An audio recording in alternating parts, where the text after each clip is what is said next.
예, 가수 정준영 씨 소환 조사 관련 내용은 속보가 들어오는 대로 저희들이 진행 중에 간간히 전해드리도록 하겠습니다. 이 자유한국당 박영원 원내대표의 교섭단체 대표 연설에 후폭풍이 만만치 않습니다. 민주당과 한국당의 상대 원내대표를 윤리위에 서로 제소하는 사상 초유의 일까지 벌어졌습니다. 네, 김현철 통일부 장관 후보자에 대해서 야당이 송곳 검증을 예고하고 있어서 오는 25일부터 시작될 국회 인사청문회 역시 한바탕 불꽃이 튈 것으로 보입니다. 현근택 더불어민주당 상근 부대변인, 박정하 전 청와대 대변인과 함께 전국 현안들 짚어보겠습니다. 어서 오세요. 네, 안녕하십니까. 어서 오십시오. 예. 화요일에 있었던 나경원 원내대표의 국회 교섭단체 대표 연설 후폭풍이 상당합니다. 먼저 여당 쪽 반응 또 대응 좀 살펴보겠습니다. 윤리 제소했죠? 네, 했습니다. 예. 기본적으로 이제 발언이 나온 배경이 굉장히 중요한데요. 최근에 이제 전당대회 전후로 해서 자유한국당이 굉장히 우경화되는 경향이 있었습니다. 탄핵도 부정하고 뭐 태블릿 PC도 뭐 조작됐다는 얘기도 있었고요. 그런 어떤 연장선으로 보고 있습니다. 저희들은. 근데 그날 단순히 이 수석 대변인 발언만 있었던 게 아니라 뭐 경제정책위 위원이다. 그다음에 뭐 좌파 정부다. 좌파라는 얘기를 10번 이상 쓰면서 또 가장 또 어찌 보면 민감한 얘기일 때 종북이라는 얘기도 꺼냈어요. 3번 정도 그렇죠. 나왔죠. 그렇게 본다 그러면 이 발언 자체가 어느 정도 이 사전에 이제 기획된 겁니다. 그러니까 나경원 원내대표가 원내대표 된 다음에 뭐 존재감도 별로 없었고 지난번에 이제 간헐적 단식하면서 약간 이제 어찌 보면 뭐 대여 투쟁에 문제가 있는 거 아니야 이런 얘기도 있었는데 아마 좀 의도적으로 좀 도발하지 않았나 이렇게 보고 있어서 저는 저희들은 뭐 윤리위 제소했고요. 이게 과거 사례도 보면 저희 예전에 이제 표창원 의원 같은 그림 사건, 그러니까 대통령을 약간 모독 명예훼손 문제됐던 게 그때도 사실은 사과하고 당직 뭐 6개월 정지 받았거든요. 그다음에 우리 홍익표 현재 이제 수석 대변인도 예전에 뭐 귀태 발언했을 때도 사과하고 사퇴했습니다. 그래서 저희들이 요구하는 거는 사과해라. 그리고 발언 철회해라. 그렇지 않으면 징계 회부하고 그다음에 원내대표 사퇴해라 이렇게 요구하는 거라 저는 뭐 나경원 원내대표가 결재하지 차원에서 유감이다 사과 표명하면 제가 보기 해결될 걸로 보고 있습니다. 일부 단어에 대해서 뭐 과한 표현이 있어서 논란의 여지는 있을 수 있지만 저는 개인적으로 들으면서 최근에 그래도 잘 조목조목 정리된 연설문을 들었던 느낌을 가졌어요. 그러니까 뭐 처음에 이제 경제 문제, 외교 안보 문제, 그다음에 잘못된 정책에 대한 용기 있는 뭐 고백, 그리고 나선 전 자유민주주의와 상권 분립 얘기하면서 대안을 제시했는데 물론 뭐 일부 단어에 대해서 논란의 여지는 있을 수 있지만 저렇게 생각하고 있는 국민들이 있음을 그리고 그걸 대신해서 원내 제1야당의 원내대표가 국회 본회의장에서 얘기한 거를 저는 우선 들었어야 되는 게 맞다고 생각을 합니다. 그러니까 국민 일부에서 저런 우려를 갖고 있고 저렇게 정부 여당을 좀 견제를 해야 된다는 목소리가 있고 그 건에 대해서 얘기를 했다면 얘기가 끝날 때까지 연설이 끝날 때까지 다 듣고 난 다음에 발언권을 얻어서 발언을 하거나 아니면 다른 계기를 통해서 비판을 하는 게 맞지 연설 중간에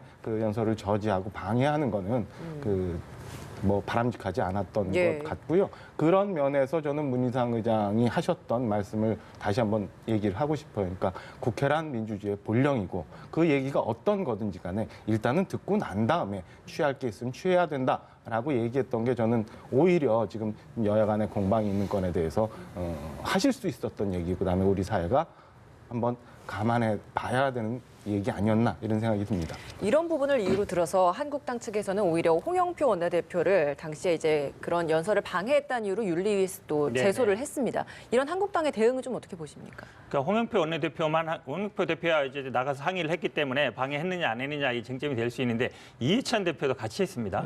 왜냐하면 명목을 보니까 뭐 진두지휘했다. 마치 이제 사전에 잘 작전을 짜가지고 네가 나가서 항의하고 너는 나가서 뭐 발언해 이런 것처럼 어찌 보면 이제 물귀신 작전이죠. 그러니까 이해찬 대표가 뭐 나가서 항의한 것도 아니고 이걸 진두지휘했다 그러면 이게 딱 이게 너는 이렇게 역할 분담 해서 했는데 그건 아니었거든요. 그러니까 이 발언이 계속 나오면서 뭐 좌파 나오고 뭐 종북 나오면서 계속 항의하다가 이제 수석 대변인 얘기 나오면서 이제 폭발한 건데 제가 보기에는 뭐 홍영표 원내대표에 대한 발언이야 뭐 어쨌든 나가서 항의를 했기 때문에 그게 방해냐 아니냐 쟁점이 될 수 있지만 이해찬 대표를 얘기한 같이 물고 간 거는 잘못됐다고 보고요. 홍영표 원내대표가 지금 말씀하신 것처럼 이제 단순한 항의 차원이냐 아니면 이게 뭐 어떤 방해한 거냐 이 부분은 제가 보기에 다퉈질 것 같긴 한데요. 근데 말씀이 이게 할 말이 있고 안 할 말이 있어요. 물론 외신에서 얘기했다고는 하지만 그걸 원내대표가 국회에서 직접 얘기하는 건 다른 문제거든요. 그리고 어찌 보면 우리 사회에서 이 북한, 그러니까 김일성, 김정은 이런 거에 대한 어떤 그 사람들의 뭐 대변인 아니면 뭐 대리 이렇게 얘기하는 거는 그동안 어찌 보면 색깔론, 우리가 굉장히 정치에서 금지해야 되는 이런 거의 연상선상인데 다시 또 그런 색깔론을 국회에서 제기하는 부분에 대해서 항의를 한 거라고 봅니다. 그 한국당 대응에 대해서 좀 어떻게 보십니까? 뭐 불가피한 상황이 아니었나 싶은 생각이 들고요. 그러니까 그 이면에 대해서 좀 봐야 되는데 통상 우리가 이제 뭐 주요 인물의 연설문은 미리 배포가 되잖아요. 미리 배포가 돼서 사실은 그 민주당 지도부에서도 저 연설문을 이전에 한 시간 전에 이미 받아봐서 독해를 했을 거라고 저는 보고 있어요. 그렇다면은 그 중간에 이제 그 원내대표의 지휘하에 있었든지 않았든지 모르겠습니다만은 일련의 행동들이 계획된 거라고 야당의 입장에서는 충분히 생각을 할 수도 있는 상황이고 예. 그다음에 본 그 연설건에 대해서 일단 그 여당이 윤리에 제소를 했기 때문에 불가피 저렇게 맞불을 놓으려 할 수밖에 없는 상황 아니었나라는 측면도 이해할 필요는 있지 않나 이렇게 생각을 합니다. 제가 좀 반론 예, 안 할 수 없는데요. 말씀하시죠. 사실은 이제 그 기자들을 통해서 뭐 톡방이라든지 이제 그 대표단이 오지만 저는 저희 당 거나 다른 당 거나 사람들이 그렇게 유심히 읽어보진 않습니다. 사실은 국회에 가고 그러면 기자들도 그렇고 저희들도 그렇고 그냥 왔다 이 정도지 제목이나 보고 그다음에 내용 보지 그거를 일일이 다 읽어보고 여기에 문제되는 발언이 있으니까 이거에 대해 어떻게 해야지 그거는 제가 보기에요. 일반적으로 국회에 이게 돌아가는 시스템에서는 거의 있을 수 없는 일이에요. 그때 저도 좀 미리 좀 봤어요. 언론에 배포된 거기 때문에 봤는데 글쎄요. 이 부분은 이렇게 나왔네, 표현을 했네, 어떻게 발언을 할까? 이 정도 또 민주당이 어떻게 반응할까? 이 정도 생각을 했거든요. 근데 이제 그런 상황이 벌어졌던 거, 많은 분들이 예측을 또 못했던 부분도 있었던 것 같아요. 그렇다면 두 분 이야기로는 서로 뭔가를 계획했거나 뭐 작전을 세웠거나 어찌됐건 간에 뭔가를 의도했다는 건데 그렇다면 지금 이 상황까지 벌어졌습니다. 어느 당이 더 손해가 클 것으로 보십니까? 저는 뭐 이거 손해 이익의 문제는 아니라고 봅니다. 기본적으로 원칙의 문제라고 보고요. 지금 아까도 말씀드렸지만 이제 한국당이 최근에 굉장히 우경화되고 있고 그다음에 더군다나 두 가지 포인트라고 있다고 봐요. 하나는 이제 보궐선거를 앞두고 있고 두 번째는 이제 선거제가 굉장히 뜨거운 감자입니다. 어쨌든 이 부분에 대해서 약간 수세에 몰리는 분위기였거든요. 사당이 일단 뭐 패스트트랙으로 가고 한국당이 어찌 보면 이제 패싱되는 뭐 이런 상황이었는데 그런 걸 좀 엎어보기 위한 게 아닌가라고 봐서 저는 원칙은 원칙대로 가야 된다고 보고 그다음에 뭐 어떤 그런 의도성에는 굳이 말릴 필요는 없다라고 봅니다. 나경원 원내대표 같은 경우도 사실 의도를 하고 어떤 이익을 원해서 이런 발언을 했다라고 분석을 하는 시각도 많거든요. 일부에서 그런 예. 시각이 있을 수 있죠. 그리고 그랬을 수도 있지만 저는 뭐 그 이전에 아까도 말씀드렸지만은 오늘 아침에 그 대통령 국정 지지도나 여야당 각 당 지지도가 조금 새로 나왔는데 부정평가, 긍정평가가 좀 차이가 좀 있더라고요. 그러니까 그 부정평가가 이제 긍정평가를 좀 넘어서는 상황이 있는데 그게 비중이 얼마이건 간에 지금 현재 정부 여당의 정책에 대해서 우려하는 시각이 있다를 저는 여당이 먼저 인정을 해야 된다고 생각을 해요. 그리고 충분히 그런 얘기를 들을 준비가 되어 있어야 하고 그렇기 때문에 지금 지지도가 저렇게 반영되어 나오고 있는데 자유한국당 입장에서는 사실은 뭐 보궐선거 그다음에 1년 남은 총선 때문에 이제 전열을 정비하고 그다음에 본인 본 자당을 지지하는 지지층을 의식할 수밖에 없는데요. 저는 어찌 됐건 간에 향후 이제 한 1년에 남은 총선을 대비해서라도 그동안 정리해야 될 부분들은 정리를 해야 될 필요성이 있는데 이번 원내대표 연설은 표현의 일부 문제에 대해서는 논란을 차치하고라도 전체적으로는 정부에 대해서 지적할 부분은 지금 지적하지 않았나라는 생각이 들고요. 좀 전에 현 변호사 우경화의 결과 때문에 저렇게 얘기를 했다고 얘기하는데 저는 꼭 그렇게만은 보지 않습니다. 그러니까 저런 시각으로 쳐다보고 걱정하고 있는 국민들이 분명 있다는 거를 정부 여당이 좀 감안할 필요는 있지 않나. 그래야 좀 더 나은 국정을 이끌어갈 수 있는 준비가 된다고 생각을 합니다. 예, 예. 박정화 전 대변인께서 여론조사 얘기를 했기 때문에 제가 여쭤볼게요. 오늘 나온 리얼미터 여론조사인데 문재인 대통령의 지지도 취임 이후 최저입니다. 45%고요. 한국당이 32.3%, 민주당과 격차가 5% 차이도 나지 않습니다. 네. 가장 격차가 좀 문재인 정부 출범이 줄어들었다는 것으로 맞습니다. 보여드려요. 원인이 어디 있다고 보십니까? 일단은 1번은 아마 제가 보기에는 하노이 회담 결렬이 가장 큰 원인이었던 것 같습니다. 어쨌든 그분에 대한 기대감이 많이 있었던 것 같은데 그게 많이 실망으로 바뀌는 것 같고요. 그 다음에는 이제 최근에 이제 미세먼지 문제가 굉장히 어찌 보면 이게 뭐 해결하기 쉽지 않은 문제인데도 불구하고 많이 영향을 미쳤고요. 그 다음에는 뭐 항상 나오는 얘기입니다만 이제 경제 문제, 민생 경제 문제라고 봅니다. 취업 문제라든지 자영업자들 문제들 굉장히 어떤 어려운 문제인데 저희 여당에서도 심각하게 보고 있고 이 부분 특히 이제 뭐 하노이, 그러니까 북미 관계라든지 미세먼지 부분은 이제 그 단시간에 해결할 수 있는 문제는 아니에요. 계속적으로 해결될 문제인데 예. 민생 경제 문제라든지 취업 문제라든지 최근에 그나마 좀 일자리가 좀 늘었다 이런 소식도 있기 때문에 어쨌든 IMF에서도 뭐 추경 예산 편성해라. 결국은 이게 경기 부양을 좀 하라는 거거든요. 예. 이런 뜻에서 본다 그러면 저희들도 IMF 뭐 의견을 받아서 어쨌든 이제 추경 편성이라든지 아니면 경기 부양에 노력을 해서 민생 경제를 살리는 데 최선을 다할 생각입니다. 치고 올라오는 한국당의 지지율 상승은 좀 어떻게 보고 계십니까?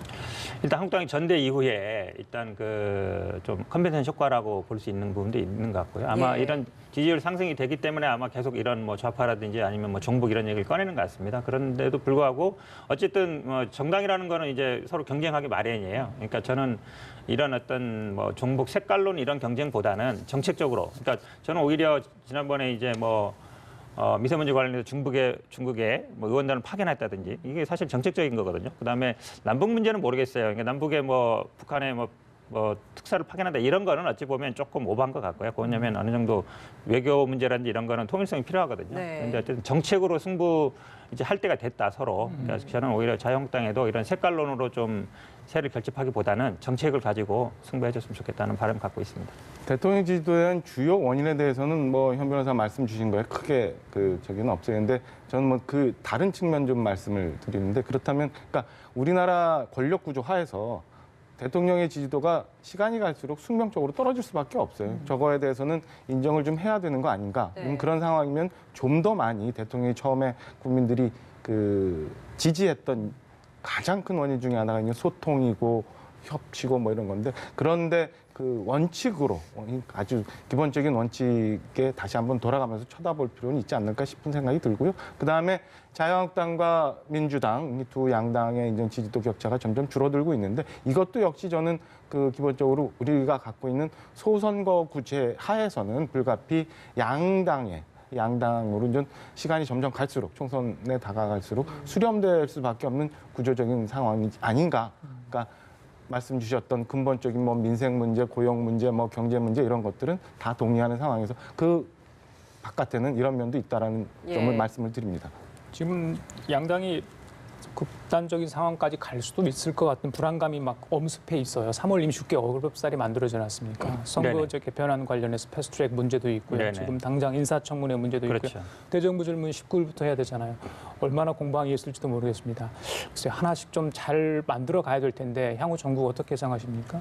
저는 뭐 국회는 돌아갈 것 같습니다. 기본적으로 어제 이제 예전처럼 미세먼지 보이콧하거나 그러지는 않겠죠. 왜냐하면 어제 미세먼지 법도 됐고요. 그다음 예. 인사청문회는 야당의 무대입니다. 사실 여당은 방한 입장이고 야당 입장에서는 어쨌든 공격한 입장이고 그다음에 예. 어쨌든 뭐 낙마를 목표로 한 입장이기 때문에 인사청문회를 안 할 이유가 없죠, 야당이. 물론 이제 선거법도 있습니다만 선거법은 어쨌든 여야 사당이 같이 가는데 한국당이 아마 고민을 할 거예요. 이걸 내가 들어가야 되나 말아야 되나. 근데 만약에 물론 가장 큰 카드는 지금까지 관행상 여야 합의를 했다 이거예요. 근데 그건 뭐 법에 있는 건 아니거든요. 관행이라는 건 물론 당연히 지켜야 됩니다. 어쨌든 그 국회에도 이제 관행이라는 게 있고 선거라는 게 이제 룰을 정하는 문제이기 때문에 여야 합의를 해야 된다. 근데 예. 이거를 명분으로 해서 한 5개월 동안 전혀 이제 안도 안 내고 이랬던 거예요. 근데 이제 심상정 대표가 위원장이 꺼내긴 했습니다만 네. 이 선거제 문제는 제가 보기에 아마 한국당이 응하지 않겠지만 그래도 국회는 아마 파행으로 가지는 않을 것 같다라고 봅니다. 한국당이 원하는 원포인트 개헌론이 같이 논의해볼 의사 있다라고 심상정 의원이 또 밝혔습니다. 이런 부분을 한국당이 좀 어떻게 받아들일까요? 그러니까 뭐 좀 전에 말씀하신 것처럼 사실은 선거구제 개편에 대해서는 저는 아직도 여전히 회의적으로 보고 있습니다만은 민주당이 연동형 비례제에 대해서 그 정의당 신당정 그러니까 정개특위 의견을 예. 일부 수용한 것도 저는 속내가 꼭 그거는 아니라고 보여져요. 그러니까 지금 현재 그 의원 정수를 정해놓고 난 다음에 연동형 비례제를 수용하기 위해서는 지역구 의원 수가 굉장히 많이 줄어야 되는데 그 건에 대해서는 아직 얘기하지 않거든요. 실상 현상으로 가고 나면 민주당도 박대님 잠깐만요. 자, 이 시각 국회 행정안전위원회에서요. 민감용 경찰청장이 출석 가운데 강남 버닝썬 클럽 사건 관련해서 질의가 오가고 있습니다. 네, 현장 연결해 보도록 하겠습니다. 카카오톡 디아 내용 등 새로운 의혹이 제기되었는데 이에 대해서도 한 점 의혹이 없도록 철저히 수사할 계획입니다. 또한 수사 과정에서 드러나는 범죄와 불법에 대해서도 한 점 빠짐없이 철저히 수사를 하겠습니다. 이러한 수사 체제와 함께 수사 진행이 제대로 잘 되는지 철저하게 지도 점검을 실시해 나가고 있습니다. 경찰청에 경찰청 수사국장을 책임자로 기능별 합동 점검단을 편성 운영하여 수사 진행상 점검 및 이와 관련된 제도 개선까지 이와 관련된 제도 개선까지 추진하겠습니다. 필요시 주요 수사 진행상은 언론에 브리핑을 하여 국민의 알 권리를 보장하고 수사의 투명성과 공정성도 확보해 나가겠습니다. 아울러 유착 의혹 수사뿐만 아니라 강도 높은 감찰 활동도 병행하여 결과에 따라서 지휘 고하를 막론하고 엄중 조치하고 그 사항에 대해서는 국민들께 알려드릴 예정입니다. 또한 전국적으로 이러한 종합적 수사 감찰 체제를 확대하여 강남 클럽뿐만 아니라 전국 단위의 유사 업체에 대해서도 마약, 성폭력, 불법 동영상 촬영 유포, 경찰관 유착 의혹 부분에 대해서 대대적으로 전방위적으로 수사를 진행하면서 지휘 고하를 막론하고 부조리 행위를 발본색원하겠습니다. 경찰청과 지방청 간에도 기능 간 교차 합동 점검단을 운영하여 수사 사항을 점검하고 미흡한 사례가 없도록 철저히 관리해 나가겠습니다. 경찰은 국민의 요구와 바람을 가슴 깊이 명심하고 경찰의 명운이 걸렸다는 자세로 정경찰 역량을 투입하여 범죄와 불법을 조장하는 반사회적 훈토를 철저히 뿌리뽑아 가겠습니다. 존경하는 위원장님 그리고 의원님 여러분, 국민이 경찰에 거는 기대와 요구를 잘 알고 있습니다. 경찰은 늘 제복 입은 시민임을 잊지 않고 안전과 인권의 수호자로서의 사명을 다하겠습니다. 진정성 있는 소통과 따뜻한 법 집행을 통해 국민의 신뢰를 차곡차곡 쌓아가겠습니다. 전국의 경찰관들이 오로지 국민만을 바라보며 직무에 전념할 수 있도록 의원님들의 아낌없는 지도와 성원을 부탁드립니다. 그럼 이 자리에 배석한 경찰청 간부를 소개해 드리겠습니다. 송민원 기획조정관입니다. 이은정 경무인사기획관입니다. 예, 지금 국회에서 국회 행정안전위원회에서 민감용 경찰청장이 출석해서 강남 클럽이죠. 버닝썬 사건 관련해서 질의가 있습니다. 거기에 대해서 질의에 앞서서 민감용 청장이 모두 발언을 했습니다. 오늘 오전에 정준영 씨가 경찰에 출석을 했는데 카톡 대화방에 늘어난 의혹들 관해서 경찰이 수사 중인데 마침 행안위가 열린 것 같습니다. 거기에 대해서 한 점 의혹이 없도록 경찰의 명운을 걸고 철저히 수사를 하겠다 이런 얘기 있었습니다. 네, 또 자체 감찰도 함께 진행해서 지휘 공화를 막론하고 비위 행위를 발본색원하겠다라는 의사를 밝혔습니다. 예, 뭐 이야기 나왔으니까 하나 여쭤볼게요. 네네. 어차피 변호사님이시고 네. 하시니까요. 이거 뭐 유착 카르텔까지로 확산할 그런 개연성은 전혀 없을까요? 저는 어떻습니까? 충분히 있다고 봅니다. 지금 왜냐하면 기존에도 이제 강남 지역에서 이 유흥업소와 경찰 간의 유착은 항상 문제가 됐습니다. 수십 년간 문제가 되어 왔었고요. 그다음에 이번에 어찌 보면 경찰이 굉장히 중요한 시기인데 검경 수사권도 앞서고 있는데 이게 지금 권익위에 제보를 했는데 권익위에서 경찰에 안 줬습니다. 수사는 경찰에서 하고 있는데 왜 안 줬겠습니까? 이유가 있는 거거든요. 그러니까 경찰이 어쨌든 그 업체에 압수수색을 했습니다. 본인들이 어쨌든 다 안 갖고 있기 때문에. 왜냐하면 만약에 이게 검찰에 가는데 검찰이 수사를 하는데 경찰들을 소환할 수도 있는 것이고 이렇게 되기 때문에 저는 아마 좀 다급한 상황이라 보는데요. 경찰이 지금 계속 어찌 보면 지난번에 그 버닝썬을 폐업하면서 그 사실 현장을 보존을 못했거든요. 그 다음에 지금 IG 업도 어찌 보면 이제 문서 파쇄했다는 얘기도 이러면서 계속 실기하고 있습니다. 제가 보기에는. 그래서 경찰이 과연 계속 수사하는 게 맞나라는 생각을 안 가질 수가 없어요. 계속 시기도 놓치고 있고 지금 유착이 문제가 되면 기본적으로 자체적으로 수사하는데 한계가 있습니다. 왜냐하면 연결이 다 돼 있거든요. 기본적으로. 지금 뭐 당장 뭐 총장인지 청장인지 모르겠지만 여기까지 나오는 걸 보면 스스로 사실 수사하기에는 제가 보기엔 이제 좀 한계 왔다. 아마 제가 보기엔 검찰에서 어느 정도 지금 일단 왔거든요. 자료가 와서 일단 수사를 해달라고 국가기관에서 요청을 했기 때문에 명분은 있어요. 단순히 고발한 게 아니라 국가기관에서 이거에 대해 수사해달라고 자료를 준 거기 때문에 저는 아마 뭐 검경 사이에 물론 문제는 생길 수 있지만 이제는 경찰의 손을 좀 떠날 때가 된 거 아닌가라고 봅니다. 이미 저 사건이 발생한 게 제 기억에 한 11월 말 12월 12월입니다. 예. 중인데 폭행 사건은 12월이죠. 그 이후에 한두 달 정도 지나고 나서 경찰 수사가 뭐 신속하게 진행이 됐던 건 아니고요. 그다음에 버닝썬도 어느 날 갑자기 폐업하면서 현장이 다 망가졌고 그리고 예. 최근에는 뭐 마약 잠깐만요. 예. 자, 국회 행안위 김영우 자유한국당 의원이 민감용 경찰청장을 상대로 질의를 하고 있습니다. 현장 가보실까요? 경찰 유착 의혹이 날로 커지고 있다 이렇게 직접 이야기하셨잖아요. 네. 이 온 국민들이 지금 공분하고 있습니다.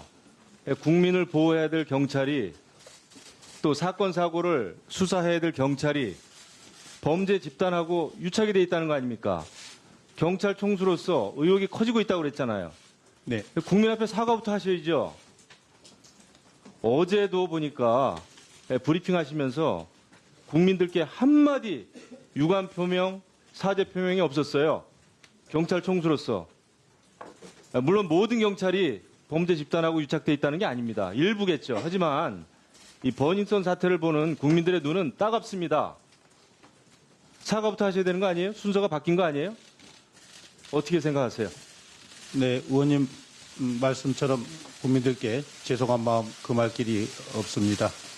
예, 제가 현재 막 의혹이 제기되고 있는 사안이고 그에 대해서 수사를 통해서 하나하나 확인해 가는 과정이 있기 때문에 모든 사안을 명명백백하게 밝힌 다음에 그에 따라서 국민들께 정중하게 사과를 드리겠습니다. 제가 지금 수사 중인 사안이기 때문에 모든 자세한 내용을 국민 앞에 밝히라는 뜻이 아닙니다.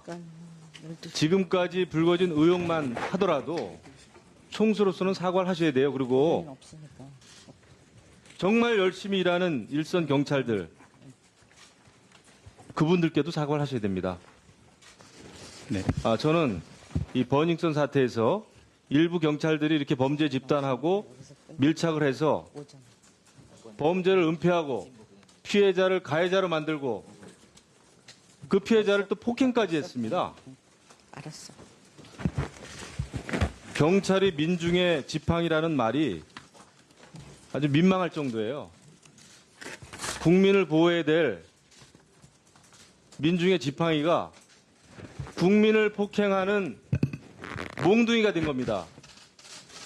청장께서는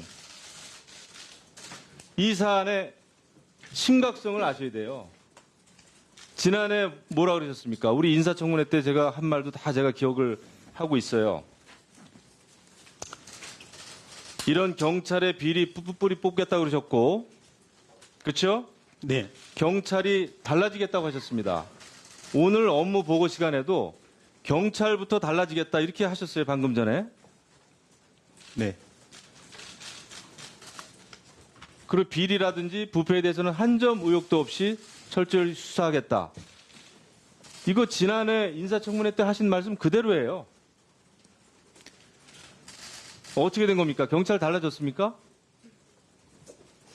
어떻게 네. 생각하세요? 달라졌어요? 달라지고 있습니까? 지금 여러 가지 많은 개혁 작업을 전면적으로 해 나가고 있습니다. 이번 사건도 보면은요, 무슨 그 여러 가지 의혹이나 정황이 뭐 경찰이 수사를 한 결과 밝혀진 게 아니에요. 공익제보자의 제보, 또 언론의 취재, 또 기사 보도, 뭐 이런 거에 의해서 그냥 지금 밝혀지고 있습니다. 경찰은 계속해서 지금 뒷북 수사를 하고 있는 거예요. 드루킹 사건 때도 우리가 얼마나 얘기를 했어요. 늑장 수사하면 안 된다. 증거 압수수색해야 된다. 지금 승리라는 그 사람 지금 신변 어떻게 돼 있습니까? 지금 거의 이제 여러 가지 사안들이 지금 속속 확인돼서 조만간 그에 대해서 좀 판단할 수 있는 조만간 언제 하실 거예요? 다음 주에 승리 어디 가는지 아세요? 그쪽 군입대 군입대하게 돼 있어요. 네. 근데 지난번에 제가 양진호라고 하는 사람에 대해서도 그렇고 사안이 이 정도 되면은 증거를 빨리 찾아서 압수수색이든 긴급 체포를 해야 되는 거 아니냐. 제가 강력하게 얘기했죠. 그 양진호 사건도 지금 어떻게 되고 있습니까? 그 보통 사건이 아니고 지금 이 버닝썬 사건도 보니까 이게 이제 연예인들이 연루가 돼 있고 연예인들 이름이 계속 나오니까 국민들이 이제 이 점에 대해서도 많이 관심이 있죠. 근데 정말 정말 심각한 것은 일선 경찰들이 있을 수도 없는 범죄 집단하고의 유착 관계예요. 지난해 제가 국정감사 때도 성남 조폭들하고 경찰 일부가 유착이 돼 있어가지고 그거에 대해서 얼마나 제가 질의를 하고 질타를 했습니까? 네. 근데 이런 사건이 그냥 여기저기서 지금 계속 진행 중에 있지 않습니까? 이게 경찰 총수로서는 예, 자유한국당 이거 뭐 이 김영우 사건- 의원이요. 민감용 경찰청장을 상대로 질의를 하고 있는 모습 보셨습니다. 전직 경찰관이 금품 수수 관련해서 구속영장이 신청이 됐어요. 강모 씨. 예, 예. 그리고 한 명은 지금 내사 중에 있고요. 그런 이유로 해서 경찰이 철저 수사를 좀 해달라. 이런 의혹이 있는데 왜 국민의 사과도 하지 않느냐 이런 식으로 추궁을 한 것 같습니다. 저는 뭐 마침 다행히 지금 행안위가 열려서 저런 걸 추궁할 수 있는 게 국회가 오랜만에 좀 일하는 모습을 보여주는 것 같은데요. 예. 근데 한 가지 꼭 드리고 싶은 말은 요 며칠 사이에 정준영의 그 소위 말하는 몰카 그다음에 그 자극적인 대화 카톡방 뭐 이런 것 때문에 모든 관심이 사실은 저쪽 가 있지만 사실은 그 이면에 있는 그다음 지금까지 계속 왔던 경찰 초동 수사의 미흡 그다음에 뭐 최근에 국세청 압수수색도 있었습니다만은 탈세 의혹, 예. 마약, 성폭행 이렇게 이루어지고 있는 그 강남 버닝썬을 중심으로 해서 이루어지고 있었던 그 사회 암적인 그 검은 유착이 어디까지 있는지 이 건에 대해서 밝혀내는 게 우선 더 중요하다고 생각을 하고 늘 그 부분에 대해서 우리가 촉각을 곤두세우면서 봐야 되지 않을까 이런 생각을 합니다. 문득 패스트트랙으로 추진하고 있는 검경 수사권 조정 네. 생각납니다. 네네 예. 맞습니다. 그러니까 지금 검경 수사권 이래서 사실 필요한 겁니다. 왜냐하면 검경 수사권이 기본적으로 경찰한테 수사권을 다 주자는 게 아니고 어느 정도 독립적인 수사권을 줘서 견제하자는 얘기거든요. 지금 김학의 사건이라든지 아니면 지금 이런 사건들이 보면 결국은 검경 수사권 문제가 되는 거예요. 이 사건도 저는 문제가 될 것 같은데요. 지금 뭐 말씀 잘 나왔습니다만 그때 왜 핸드폰 안 받았냐도 있지만 그때 사실은 이 얘기도 하고 싶어요. 그때 사실은 만약에 안 갖고 오시면 그 없이 그때 압수수색 했으면 돼요. 그럼 이 사건이 다 어찌 보면 지금까지 안 왔겠죠.